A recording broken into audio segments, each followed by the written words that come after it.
This is Bill Ryan from Project Camelot and Project Avalon, and the date is the 16th of February 2010, and this is a bit of an unusual video presentation here because I'm taking the step of making a video as an interpretation and as a commentary on an audio interview which we did with an important witness who came and reported his story to Project Camelot a little while ago, about a couple of weeks ago.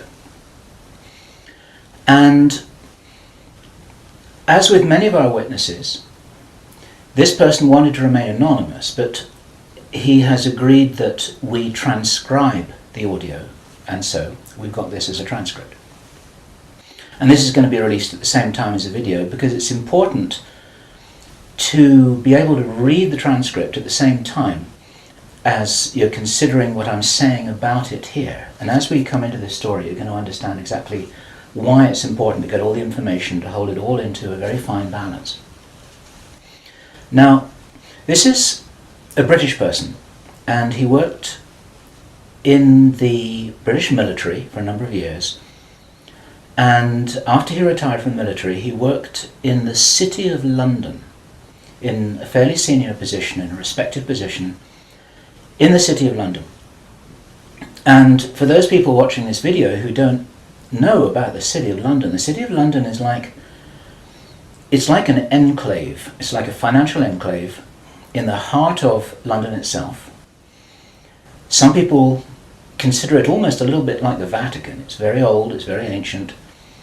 It's the heart of the financial system, not only of Britain, but possibly the world.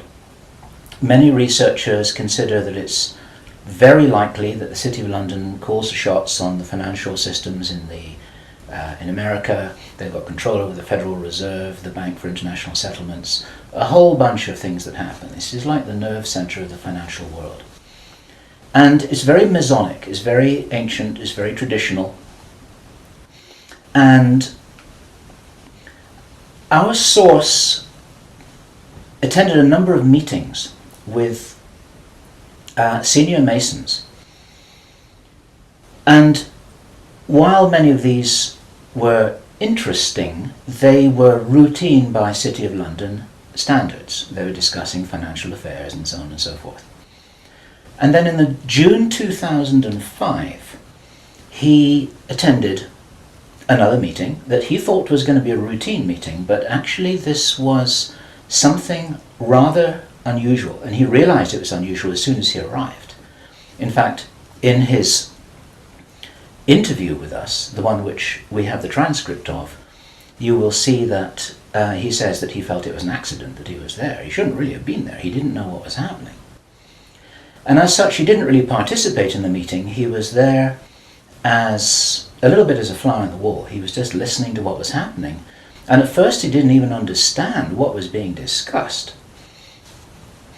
Now, the people there were Masons. There were senior Masons.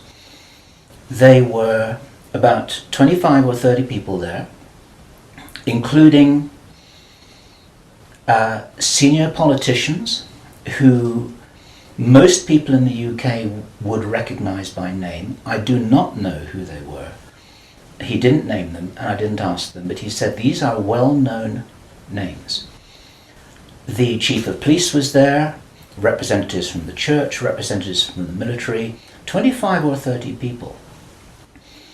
And as he listened to this story being discussed, it was an informal meeting. It wasn't like at a big table with kind of notepads and water glasses and minutes and an agenda and a chairman. They were just people in a room who were talking about all of this stuff. And what they were talking about was a plan that had clearly been made a long time ago. And what they were discussing was they were discussing the implementation of this plan. They were discussing how things were going, whether they were on track or not. And what for example, to give a flavour of this, they were discussing between them some of the problems that they had in the implementation of their plan. And as this little presentation continues here, you'll realize what the plan was, and I'm going to be revealing this in very much the same way as it was revealed to our witness and as he revealed it to me, bit by bit, step by step. The first thing that he heard was they were talking about the fact that Israel didn't look as if it was getting prepared to attack Iran anytime soon. This was a problem. Even back in June 2005, they were apparently concerned that what it was that was planned on some kind of a timeline wasn't rolling out according to schedule, and this was an issue for them. So that attracted his attention very quickly, because he'd never been in a meeting when this kind of thing was discussed. Then they were talking about China and how powerful China was getting, both militarily and financially, very quickly, and that the Japanese weren't doing what they were supposed to do, which was to interfere in some way with the Chinese financial system. They weren't doing that, and this was another problem because China was getting too strong too quickly. Other things that were discussed were, for example, the coming financial crash, the centralization of resources, everything that we saw starting to happen in October 2008. They were planning that and referring to it in their meeting in June 2005. So there was clearly a rollout of some plan here, and he was quite shocked the more that he heard, and when he really realized what was happening, he was extremely shocked. And one of the reasons why I'm giving this video presentation now is to soften the blow and interpret this a little tiny bit, because it is shocking information. And what I also want to do is I want to try and differentiate out between what it was that he reported, because he'd heard it with his own ears, and what it is that is his speculation and my speculation about how all this fits together. It's very important information. We need to know this stuff. Even though it doesn't look like it's going to be on track, I don't think this will happen. I think that there are a bunch of crazy people there who are extremely determined to do something, and they were in a hurry, and this is important to understand, they were in a rush to try and roll out this sequence of events. Now, what he described is what the sequence of events was. It starts with Israel attacking Iran. Now, this hasn't happened yet. There have been a number of indications that there are forces which are trying to push this into happening. You've only got to follow the news for the last 2 years to realize that the public is being prepared for a justification for this kind of thing. Iran is being set up as being the bad guys that deserve something to happen to them, and so on and so forth. Now, that's going to be the start of what is like the opening gambit in a big chess game. And the plan is to provoke Iran or China to retaliate. And our guy, our source, who is a military man, is privately as convinced as he can be, although this has never been made public and this is not publicly known, that Iran does have nuclear weapons. He believes that they have been provided by China behind the scenes. And all of this is intended because it's all right with these controlling forces that Iran has nuclear weapons, because they want them to be used. The plan is for either Iran or for China to retaliate after Iran is struck with a nuclear weapon.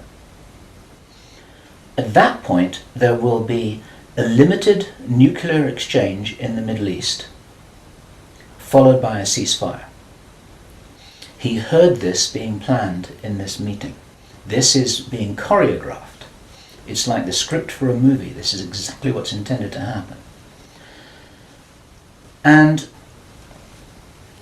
during this time, the other thing that's being set up for this, and many people watching this will be aware that this is being set up in the background. We've had a lot of information about this from a number of good researchers from many countries who are reporting this on the internet, that things are being set up in many of the Western countries for there to be heavy controls over populations, martial law, increased powers on security forces who are not just the army or the police, but in Britain, for example, our source said that he absolutely knew personally for a fact, that a very large number of private security people, their powers were being increased to give them the ability to arrest people, the ability to detain, the ability to handle riots in streets. And here we're talking about just regular people working in private security, people who give the parking tickets on the streets. Their powers are being increased in the same way. And last year we heard President Obama talking about how he wanted to have a sort of national guard at home in America ready to handle this kind of thing. There are a lot of indicators that this is being set up. And in this rollout of this crazy scenario where it is intended that there will be a limited nuclear exchange in the Middle East, the idea is that as the world looks upon this with horror, then they will demand from their governments that there are heavy controls over travel, over communication, over people who meet, over people who protest in the streets. They want to make sure that they don't have crazy bombers on airplanes, crazy bombers in the shopping malls. They want to make sure, and because people will be driven into fear by this, they'll request and demand and insist on heavy controls from their governments, which will be justified. And this is where you're going to kind of get the martial law situation in all the Western countries. It's intended as a justification. All of this is just the start of something, because this story gets much bigger, and it's pretty horrifying. And if watching this now you're feeling a little bit shocked, this is how I was feeling when I heard this information, and this is how our source was feeling when he was hearing this information in this meeting, because this is just the beginning. Now, during the time of this ceasefire, everyone's shocked, everyone's frightened, everyone's really terrified about where this is going to go. There are all kinds of heavy controls over populations everywhere. And then the next thing that happens in this chess game that's being played is that biological weapons are released on China. He heard this being discussed in this meeting. They will release a flu-like virus that will be genetically targeted against the Chinese population. It's racially targeted against the Chinese people. It's designed to spread like wildfire and to knock out a large number of the Chinese people. And these people in this meeting were laughing about this. They said, China will catch a cold. Those were their words. China will catch a cold. And they were laughing about the fact that these biological weapons will wreak havoc among the Chinese population. And after that, then what effectively will be a kind of plague will actually spread right across the world to the West as well. Our source was not clear whether this was a Chinese retaliation or whether the thing would just spread out of control in the way that it would be very understandable if it did, whether it's racially targeted or not. These things actually mutate. So now you've got a situation where there's been a limited nuclear war in the Middle East. There's a pandemic that really is sweeping across the world and really is killing people very visibly. And you've got this totalitarian military lockdown in all the governments in the Western world because everyone's going to be in panic about all of this. And then, he said, then the real war starts. Something that would be justifiably called the Third World War, with a much more major nuclear exchange. And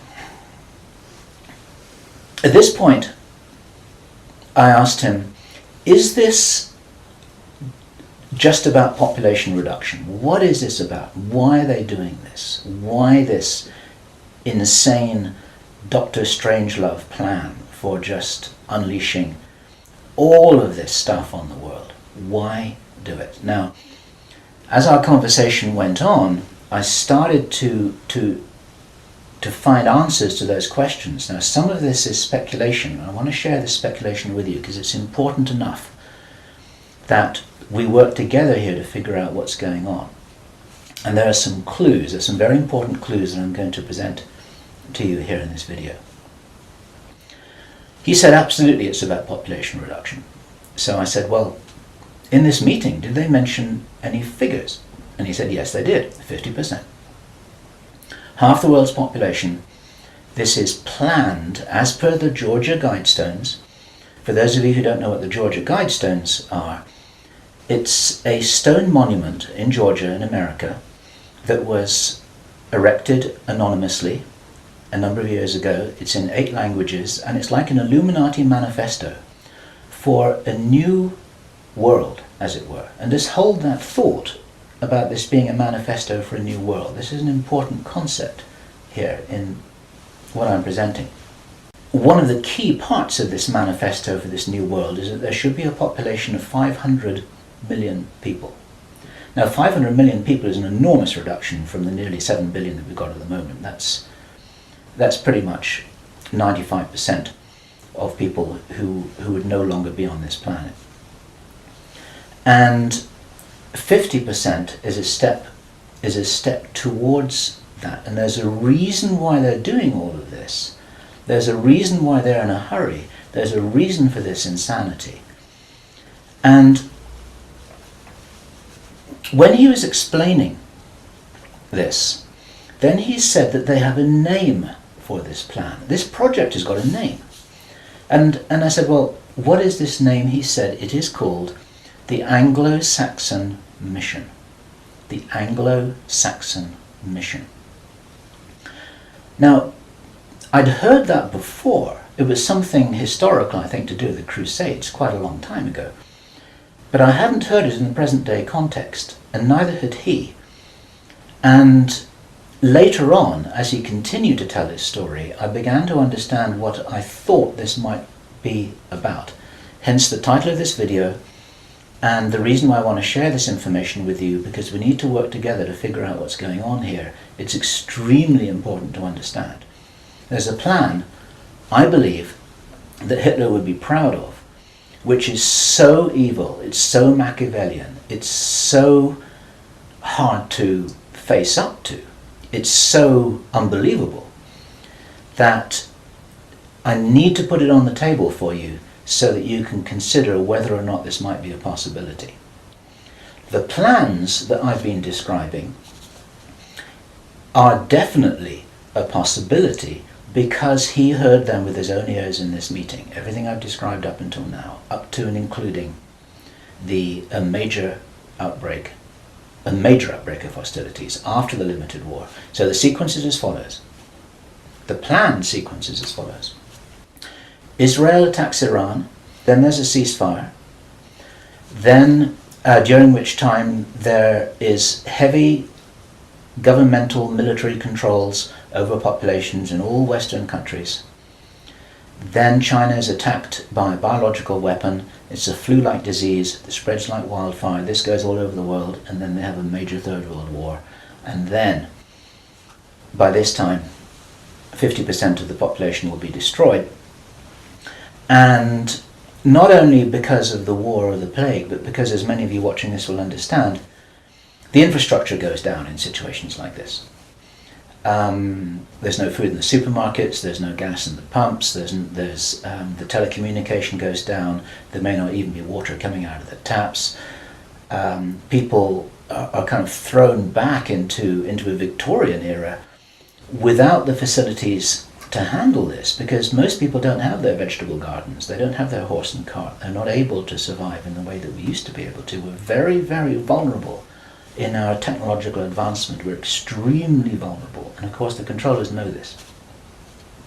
At this stage, our source was speculating about why are they in a hurry? Why do they want to do this? And there's a sort of heavy irony here, which is like, I was saying, well, if you're going to plan the Third World War, then why not take your time over it and get it right and do a really good job? You can, this could be in 20 years' time or 30 years' time, it doesn't really matter. Why is there in such a rush? And our source said that he felt from inside information that he's continued to receive, that this is still timed for something around 18 months from now. And that puts it around about the middle of 2011.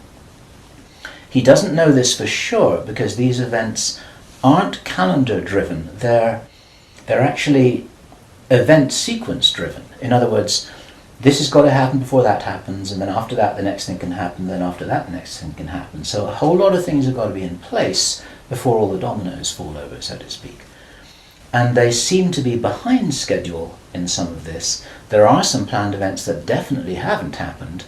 One of the things which I remembered when I was hearing this story was that our source, Henry Deacon, and many of you who've watched Project Camelot videos and read their reports for the last 3 years will know that when we met Henry Deacon in 2006, he said that in his own inside information was that there would be a war against China in 2008. Now that didn't happen. And all this time, at that time it didn't make any sense, and even now it didn't make any sense. It's like, well, all right, but why do this? Why do this? Why do this? Now, this was his answer. And our source is a pretty smart guy. He's been in the military. It's a totally different story that he didn't debrief in our audio transcript, which you have the opportunity to read, but he's had his own ET experiences in the military. He's got his own sources of information about some of the background for this.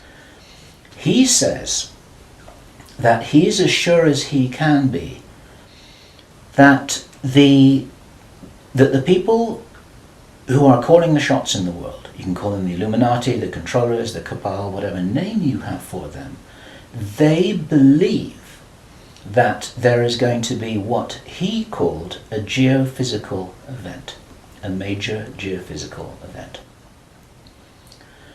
He says that the best information that he's got is that the insiders believe that this is going to happen, or they are concerned that this is going to happen. And many of you watching this will know that this isn't a completely crazy idea. There have been trillions of dollars that have been spent on deep underground bases for some reason which we don't know why it is. You'll know about the seed bank in Svalbard. This is in the public domain, where all the seeds of all the plants and all the crops in the world have been buried deep inside a granite vault in northern Norway. There are many precautions being taken as if something might happen that could really threaten some of these valuable resources, including the seed banks of the world. Now, if there is going to be a geophysical event as they believe, this is because it seems to be preserved Illuminati inside knowledge, whether it's true or not, that there are repeated cyclical geophysical events about every 11,500 years. Information about what really happened to Atlantis was very probably in the Great Library of Alexandria that burnt down a couple of thousand years ago. There are persistent rumors that much of that information has been retrieved and it's in the Vatican Library. This is information which is not in the public domain and which the insiders may have access to. Whether it's accurate or not, the important thing is to realize that they probably believe that this will happen and they're making their precautions. And this might be the justification for this insanity that we've just heard about in this plan. Consider this.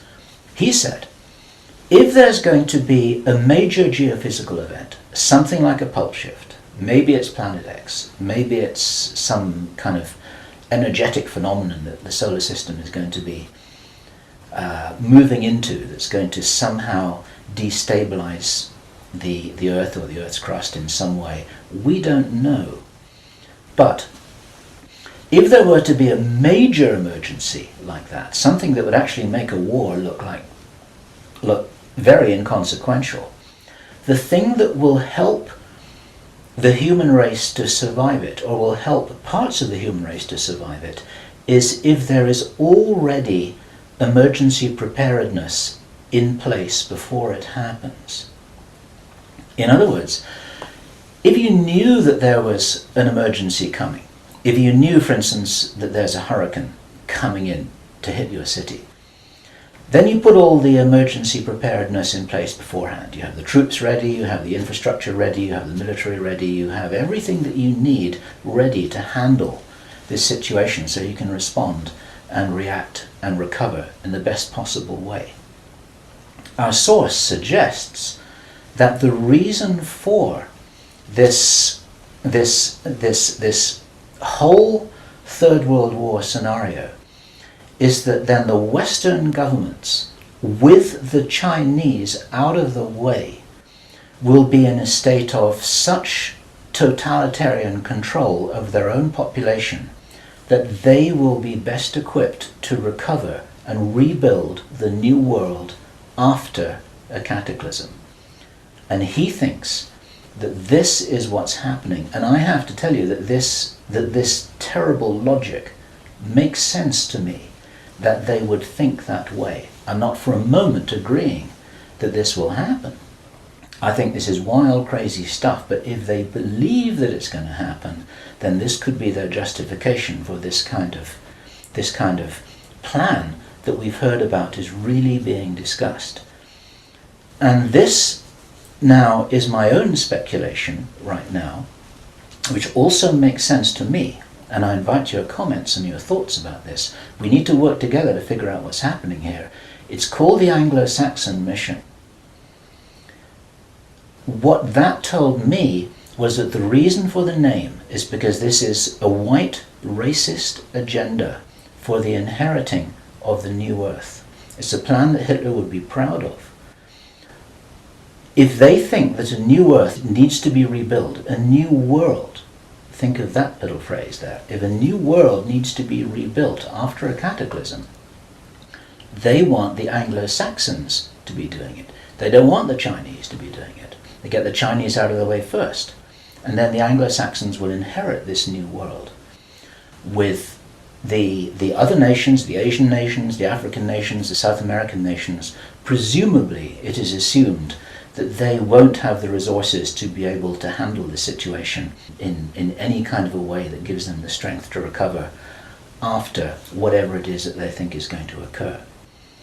So there are several other parts of this which also fit, and one of the reasons why this is an important presentation to make personally is my own personal thoughts, because up until now I've been following a lot of the well-founded research on these sorts of agendas. We've had our own sources of information over the last 3 years. But I've always had questions in my mind, like, why would they do this? You know, war against China, why? Third World War, why?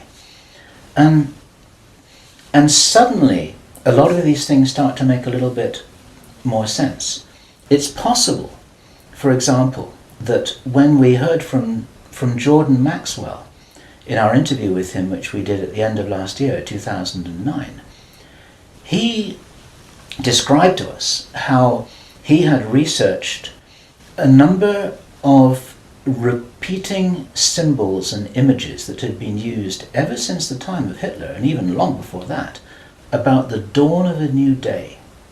There's something very important in Masonic and Illuminati thinking about the dawn of a new day. And here we have possibly the reason for their belief that if you think about the possibility of a cataclysm, if they think this is really going to happen, the 2012 movie that many of you will have seen, after all of the flood and all of the earthquakes and tsunamis, then you've got these big ships sailing across a calm sea with the sun streaming through the clouds, and you've got the dawn of a new day, and the implication in that movie is that now those people will be able to rebuild the new earth because those are the survivors. It's the modern day Noah's Ark. It's possible that the dawn of the new day, that it refers to that. And it even occurred to me, and I'd be interested for other researchers to offer their views on this, that the very term the New World Order that we first started to hear about 20 years ago, actually longer ago than that, but the New World might be the post-cataclysmic world, the New World. It might be the order for the New World after the cataclysm. They may be planning who will inherit the new world. It may be nothing less than this. Maybe this is what the new world order is all about. It really is the order, the plan for the new world that they think is coming. They think this is going to happen. Now, I say again, it's very, very important to differentiate out all of this information here. I don't believe this is going to happen at all, but they might be doing something crazy to try and safeguard what they believe is their own interests. This is what we need to be aware of here.